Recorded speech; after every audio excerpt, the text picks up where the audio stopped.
Today I'm going to be performing an upgrade on this Jetson Bolt Pro. I'll be replacing the internal stock battery with this 36 volt 10 amp hour aftermarket third-party battery. Virtually the same size as factory, yet offers 67% higher capacity and gives you longer run times and less battery sag, which is like a longer lasting honeymoon, which then eventually, but can you trust these batteries? Let's find out.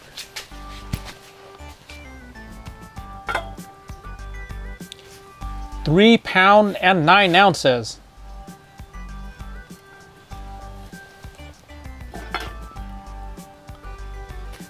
£4 and 15 ounces. The factory battery is over a pound lighter than the aftermarket battery, so it means that there's actually less cells in here, or it could mean that the aftermarket battery has a denser material like gold. It can happen. This bike right here has a 36 volt 14 amp hour battery. It's massive. I made a video on that swap and update. It does perform up to expectations. It can be done with a simple screwdriver. However, I'm going to use this power screwdriver just to make things a little bit faster. And before you start the job, you'll need this battery.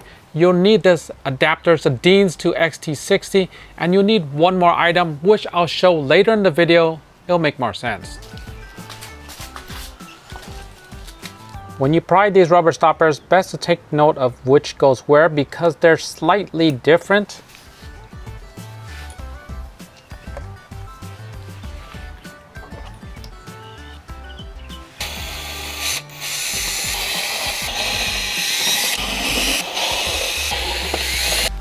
When you remove this, take note of the battery charging cable, which is right here.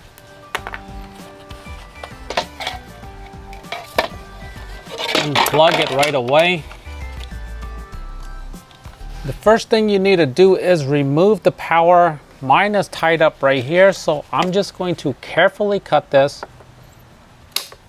I'll just have to get another zip tie. Here's the power. It has the XT60.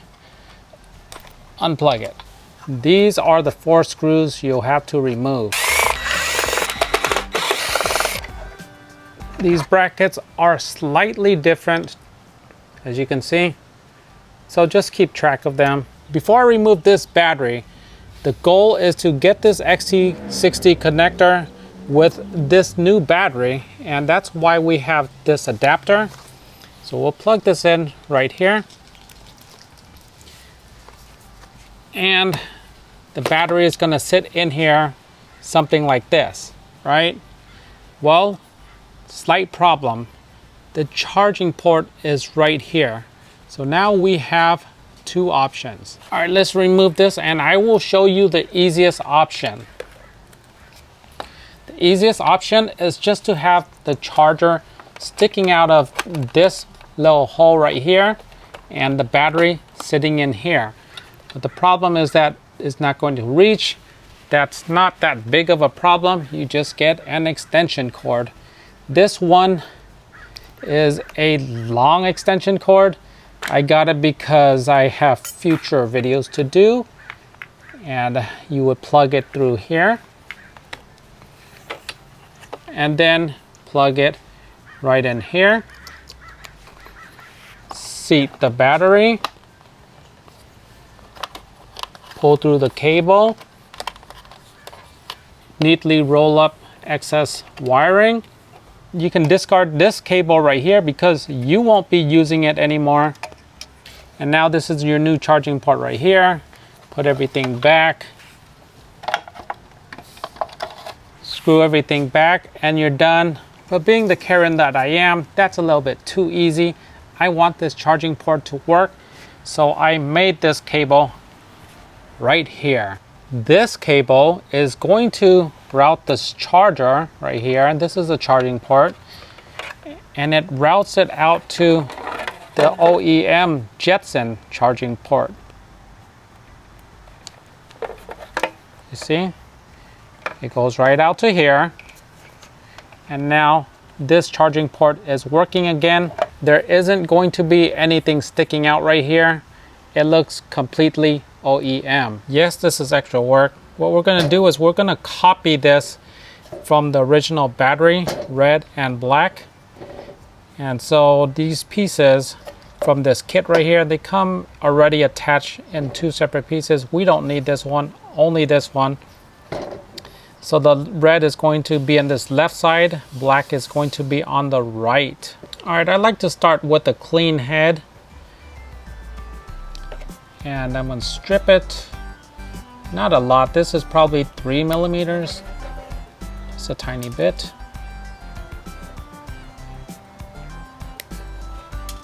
As you can see, 2.5, 3. It's not very much. I'm just gonna twist it so that it doesn't get in the way later. And here's the left side. So it's this one right here.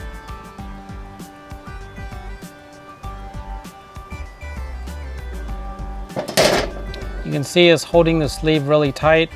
Yeah, it's not going anywhere. All right, at this point, we're gonna double check left, right, left, right.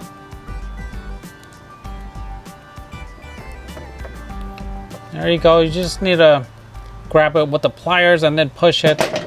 Now, if you crimped it good, it should be nice and tight. So we'll remove this. We'll remove this part right here because we won't need this extension anymore. Instead, we're gonna flip the battery. Make sure there's no wires that are stuck behind this battery. Just feel it. If there's nothing stuck, you're good. Now the run from here to here is very short. It's kind of too short. But you could just put it right here. And now you have to run this charger. I'm going to run it through the top just so that I don't get any pinching right here like it's been already from factory. So it's quite simple. Just goes in like that. It's plugged in. And then back to the factory spot down here. Now to put the brackets back on. The fit is not perfect, and we'll just force it. You can see a little bit of pinching, but it's all right. This battery has a lot of padding. Double check, make sure all the wires are inside. Now we'll do this bracket. And now we can close it back up.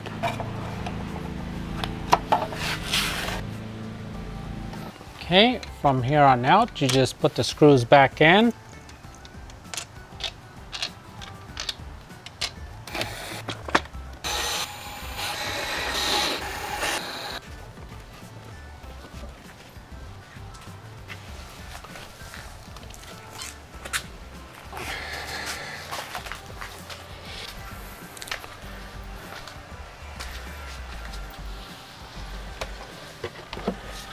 And the moment of truth.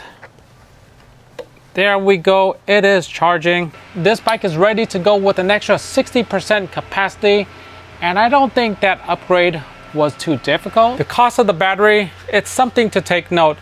It's not cheap, and at the same time, where are you going to get an e-bike with this range for this total cost? There just aren't a lot of options. Anyhow, I hope you enjoyed, maybe learned something from the video. Thank you so much for watching. Be sure to like, subscribe, share. See you on the next one. Take care.